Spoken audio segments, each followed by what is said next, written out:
Ya, Mahira. Ya, Alhamdulillah kita kembali bersama di Rampai Pagi. Seperti biasa kita membawakan anda segmen ceramah Ramadan Bulan Mulia yang kita bawakan sepanjang di bulan Ramadan ini, dan kita cukup berbesar hati menerima kunjungan kita, tetamu kita pada pagi ini, iaitu bersama dengan Yang Mulia Tuan Isham bin Ismail, ya, untuk kita mengetahui tajuk kita pada hari ini itu tingkatkan ketakwaan kepada Allah. Assalamualaikum Tuan. Waalaikumsalam warahmatullahi wabarakatuh. Ya, apa khabar pada pagi ini? Sehat ya? Alhamdulillah sehat. Alhamdulillah ya. Terima kasih bersama kita pada pagi ini dalam segmen ceramah Ramadan bulan mulia ya.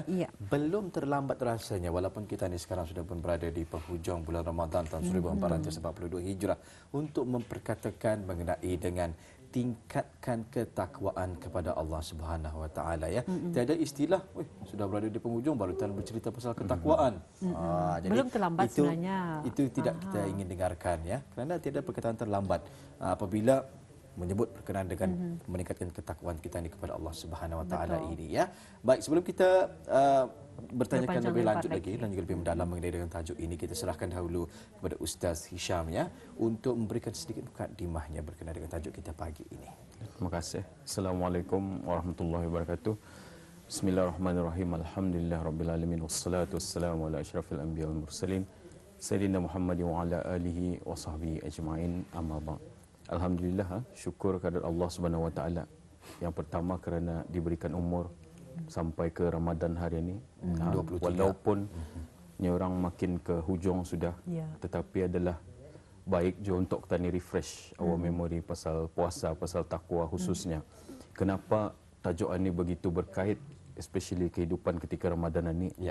Kerana kalau kita ni lihat daripada Al-Quran, surah Al-Baqarah ayat 183, Allah Ta'ala menjelaskan, A'udzubillahi minasyaitonirrajim, ya ayyuhalladzina amanu kutiba alaikumusiyam kama kutiba alal ladzina min qablikum la'allakum tattaqun. Sadaqallahul azim. Tafsirnya, wahai orang-orang beriman, telah diwajibkan, telah difardukan ke atas kamu puasa di bulan Ramadan seperti mana yang telah difardukan ke atas umat sebelum kamu. La'allakum tattaqun. Ni nah, kita ni punya natijah, kita ni punya penghujung ni. La'allakum tattaqun. Dan kenapa ia berkait sama puasa? Agar kamu bertakwa. Jadi sudah jelas arah kita ni bahawa dengan cara berpuasa ni untuk membuatkan kita ni lebih bertakwa kepada Allah Subhanahu Wa Taala. Mungkin bila disebut takwa, Tuan Wali sendiri selalu mendengar perkataan takwa ni, betul? Betul. Tapi pernahkah terfikir apa sebenarnya yang dimaksudkan dengan takwa ni? Sebab selalunya kita ni selalu mendengar orang menyebut perkataan ni, tani dengar. Orang menyebut perkataan itu tani dengar. Tapi bila kita tanya, jangan terjawab. Anak bertanya, apa maksud takwa ni, Bah? Ya, takwa sering dikaitkan dengan iman. Iman, takwa. Betul. Jadi apa sebenarnya maksud sebetulnya di sebalik takwa perkataan itu? takwa? Takwa ni untuk lebih mudah kita ni memahami dia. Ia membawa maksud kepada takut. Tapi takut ni jangan samakan takut kepada makhluk lain. Tetapi takut kepada Allah Subhanahu Wa Taala bermaksud kita ni mencintai dan mau berjumpa dengan Allah Subhanahu Wa Taala dalam keadaan amalan kita ni penuh. Apa maksudnya? Dalam keadaan kita ni beribadah kepada Allah Subhanahu Wa Taala. Bukan macam umpamanya kita ni takut kepada binatang buas, dan hendak mampir. Jangan salah faham. Takut ini ada orang takut ada cikgu disiplin, dan mau berjumpa cikgu disiplin. Tapi ini takut kepada Allah Subhanahu Wa Taala ni, makin kita ni takut, makin kita ni mencintai dan ingin berjumpa serta rindu kepada Allah Subhanahu Wa Taala. Bukan hanya itu, tetapi juga kita ni mau mengikut apa yang telah difardukan ke atas kita ni, apa yang telah disuruh oleh Allah Subhanahu Wa Taala, dan meninggalkan apa yang dilarangnya. Ini yang perlu. Dan mengenai dengan tajuk kita ni hari ini, tingkatkan ketakwaan kepada Allah Subhanahu Wa Taala. Kenapa perkataan tingkatkan? Adakah wujud sudah dalam diri kita ni perasaan takwa kepada Allah Subhanahu Wa Taala? Itu soalan rhetorical question yang kita ni tidak mau menjawab. Tetapi yang perlu kita ni jawab adalah, kenapa perlu wujud perasaan takwa ni dalam diri masing-masing? Jawapannya ada dalam Al-Quran. Di dua tempat Allah Ta'ala menyebutkan dengan jelas. Satu tempat di surah Al-Hujurat ayat 13. A'udzubillahi minasyaitonirrajim. Inna akramakum indallahi atqakum. yang paling mulia di sisi Allah Subhanahu Wa Taala di antara kamu adalah orang yang paling bertakwa. Ia membawa maksud bahawa kalau kita ni mau mulia di hadapan Allah Subhanahu Wa Taala, nescaya kita ni mestilah sentiasa bertakwa dan meningkatkan ketakwaan tani terhadap Allah Subhanahu Wa Taala. Kemudian lagi dalam surah Ali Imran, ini selalu tani dengar, especially lelaki-lelaki. Ya. Kenapa lelaki-lelaki selalu mendengar ni ayat ni? Mungkin ada keluar ketika khutbah Jumaat. Betul. Ya ayyuhalladzina amanu taqullaha haqqa tuqatih wa la tamutunna illa wa antum muslimun. Wahai orang-orang beriman, hendaklah kamu bertakwa dengan sebenar-benar takwa dan janganlah kamu mati kecuali dalam keadaan kamu Islam, dalam keadaan kamu beriman. Selalu tani dengar, especially lelaki. Tetapi apa yang dimaksudkan dengan sebenar-benar takwa tu? Ini meluasnya, meluas. Kenapa? Kerana bukan takwa ni kita ni capai hanya dengan faham maksud takwa. Tetapi kita ni mencapai perasaan ataupun rasa takwa kepada Allah ni adalah dengan beberapa cara. Ya. Di antara caranya adalah satu, sentiasa memperbanyakkan mengingati Allah Subhanahu Wa Taala. Kenapa kita ni perlu memperbanyakkan? Kerana kita ni tahu bahawa dalam Quran pun ada menyebutkan bahawa hanyalah dengan mengingati Allah hati kita ni boleh jadi tenang. Dengan hati yang tenang ini, ketenangan kita ni dalam mencapai 100% keseronokan ataupun kelazatan untuk beribadah itu. Sebab ini semua orang merasai kemanisan beribadah ini. Betul. Ada yang menganggap bahawa ibadah ini adalah ibadah yang terpaksa. Kenapa terpaksa? Biasalah ia melibatkan masyarakat dan juga sekeliling. Betul. Kadang-kadang yang menyedihkan lagi, sudah tak menganggap bahawa ibadah ini adalah sesuatu yang terpaksa, tani mempertikaikan lagi ibadah orang lain. Ini hakikat yang terjadi pada hari ini. Kadang-kadang tani beranggapan padahal keistimewaan puasa, salah satunya dalamnya ada sembahyang tarawih. Tapi kita ni malas. Sebab apa? Sebab sudah kenyang, malas kita ni kan melakukan ibadah solat tarawih. Walaupun ia sunat, tetapi ia cuma hanya ada di bulan Ramadan sahaja. Ya. Bila sudah kita ni dah solat tarawih, tani mempertikaikan lagi orang yang solat tarawih. Melibatkan masyarakat. Melibatkan masyarakat lain. Upload ke media sosial dengan hashtag yang famous sana dan tarawih. Siapa salah? Keadaan yang salah sebenarnya. Betul. Ini adalah orang yang suci jiwanya ni. Sebab keadaan yang salah katanya. Biar dia orang itu dengan ibadahnya. Sekurang-kurangnya kalau ada orang mengikut nahnya, ia sembahyang tarawih, tani pulang indah, baik pulang tani ikutnya, tergerak ia, maka orang itu akan mengalir pahalanya. Tapi kita ni yang question ni, tani mempersoalkan show off ni, sombong. Tidak ada. Sebenarnya no such thing. Sebenarnya orang dengan amalan orang itu, walaupun sekiranya lah, nauzubillah min zalik, ia akan show off kah, ia akan riak kah. Tapi sekurang-kurangnya ada orang yang melihat bahawa benda yang dibuatnya itu adalah benda yang baik. Dan boleh meningkatkan bukan hanya ketakwaan orang itu, tetapi ketakwaan orang yang melihatnya. Masya Allah. Jadi mengalir pahalanya. Sebab itu jangan tani memandang orang ini semua mencari salah saja. Berburuk sangka. Jangan. Even dalam Islam, jangan sekali berburuk sangka. Tadi mesti husnuzon. Terutama kepada setiap takdir Allah Subhanahu Wa Taala. Kadang-kadang ada orang dah dapat merasai kemanisan bersujud ketika salat. Adakah kita ni melihat bahawa orang itu rugi? Kenapa rugi? Sebab ia dah sujud. Sebab ia sembahyang menggunakan kursi. Adakah kita ni boleh mengatakan arahnya kita lagi ada kemanisan beribadat sebab anda dapat sujud? Kalau sekiranya orang itu dibagi peluang, mau ia sujud tu. Tapi apakan daya, kesihatan indah mengizinkan. Sebab itu untuk meningkatkan ketakwaan ini, perlulah kita ni memperbanyakkan mengingati Allah Subhanahu Wa Taala. Kerana dengan cara mengingati Allah Subhanahu Wa Taala ni, kita ni akan dapat merasai kemanisan beribadah. Berapa banyak orang yang pada mulanya hendak solat, hendak sembahyang, tapi kena paksa.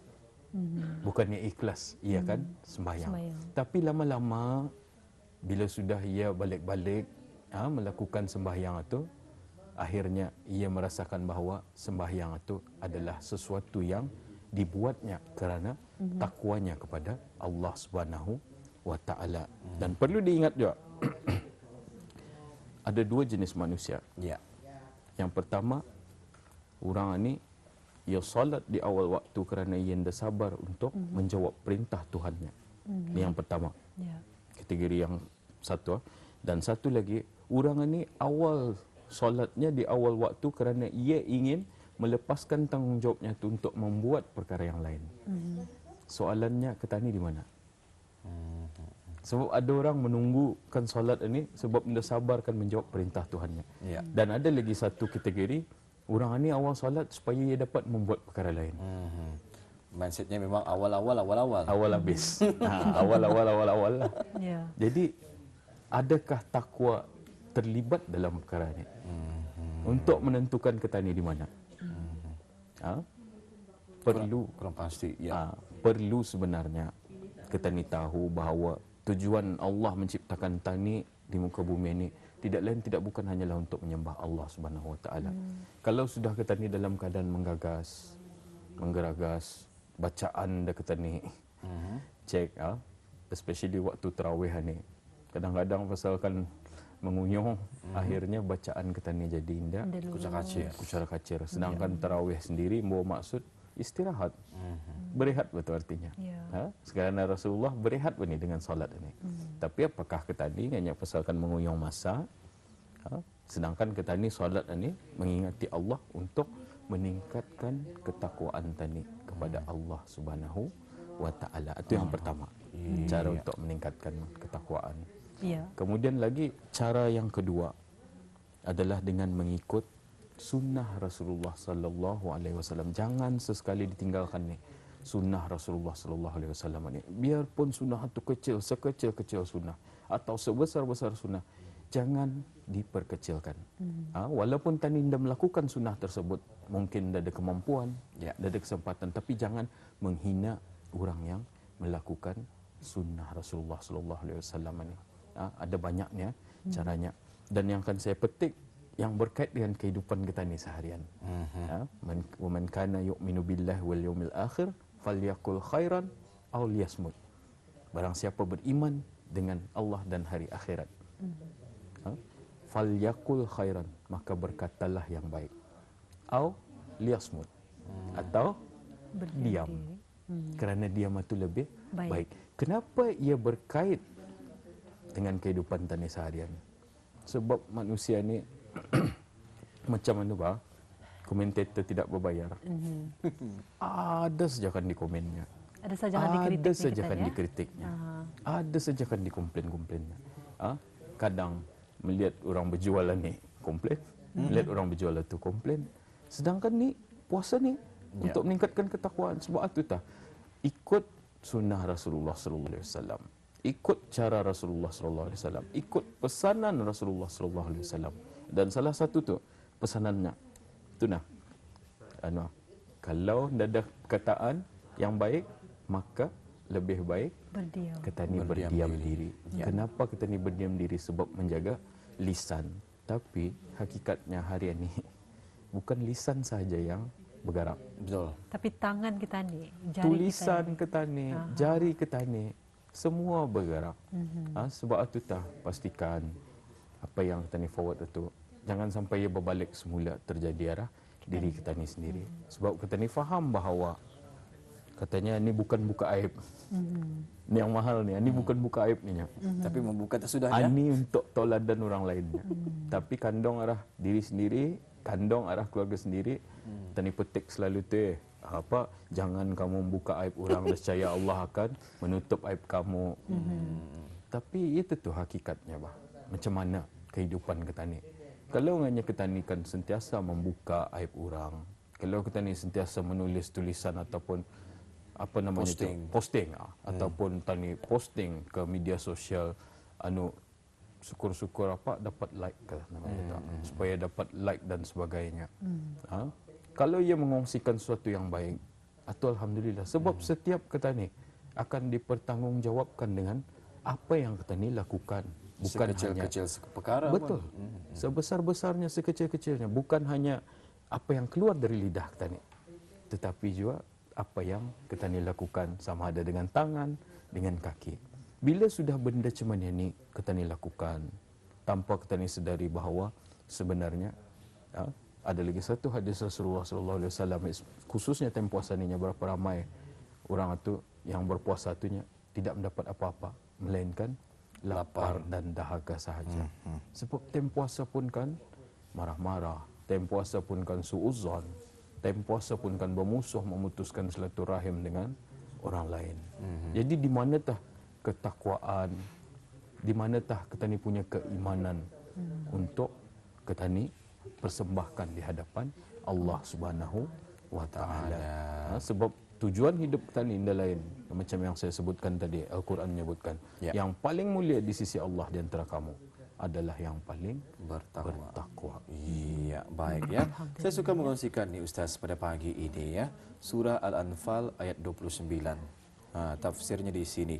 Wahai orang-orang yang beriman, jika kamu bertakwa kepada Allah Subhanahu wa taala, nescaya Dia, iaitu Allah, mengadakan bagi kamu petunjuk yang membezakan antara yang benar dengan yang salah ya, dan menghapuskan kesalahan-kesalahan kamu serta mengampunkan dosa-dosa kamu, dan Allah mempunyai limpah kurnia yang besar. Persoalannya di sini mungkin sudah terjawab daripada surah Al-Anfal ini tadi ya. Kenapa kita ni perlu bertakwa? Betul. Kerana tu nah kita punya natijah. Our ending itu kita ni mau Allah mengampunkan segala dosa kita ni. Dan ada lagi satu yang kan saya kongsikan. Ya. Selalu kita ni baca ayat ini, selalu kita ni lihat, tapi amat sedikit orang yang mengambil apa maksud yang dibawa oleh ayat ini. Wa may yattaqillah yaj'al lahu makhraja wa yarzuqhu min haitsu la yahtasib. Selalu kita ni melihat tu ayat itu. Ya. Betul? Ayat ini kena kena difahami bahawa barang siapa yang bertakwa kepada Allah akan disediakan jalan keluar. Apapun masalah, Allah akan menyediakan jalan keluar. Cuma bukan ikut yang kita ni maukanlah. Tapi Allah membagi apa yang kita ni perlukan. Sebab kita ni selalu minta macam-macam kepada Allah Subhanahu Wa Taala. Tapi bila anda kena kabulkan, anda kena tunaikan. Janganlah berputus asa dengan rahmat Allah. Jangan mengatakan bahawa Allah hendak membagi apa yang saya minta. Tapi mungkin waktu kita minta tu, kita ni belum perlu barang itu. Sebab Allah mengkabulkan ini tepat pada masanya. Wa yarzuqhu min haitsu la yahtasib. Dan Allah akan memberinya rezeki pada jalan yang tidak disangka-sangkanya. Sebab itu banyak kita ni melihat bahawa rezeki ini bukan hanya terletak pada harta, wang ringgit sahaja, tapi kesihatan pun rezeki, kenyamanan hidup pun rezeki. Anu anda payah mikirkan bah. Anu malam berkunci ke anda sudah pintu bilik, ujung-ujungnya kena rompak. Pasal terlampau banyak harta di dalamnya. Sebab diberi nikmat oleh Allah, kelapangan hati ini pun sudah dikira sebagai nikmat. Dan nikmat Allah yang mana lagi ingin kita didustakan. Banyak disebut dalam surah Ar-Rahman. Alhamdulillah. Jadi itu sebahagian daripada perkongsian kita ya. Berkenaan dengan tajuk kita, tingkatkan ketakwaan kepada Allah. Jadi kita lebih kurang 3 minit ni untuk kita merumuskan untuk segmen ceramah Ramadan bulan mulia. Mungkin dapat diberikan kesimpulan daripada perbincangan kita ni.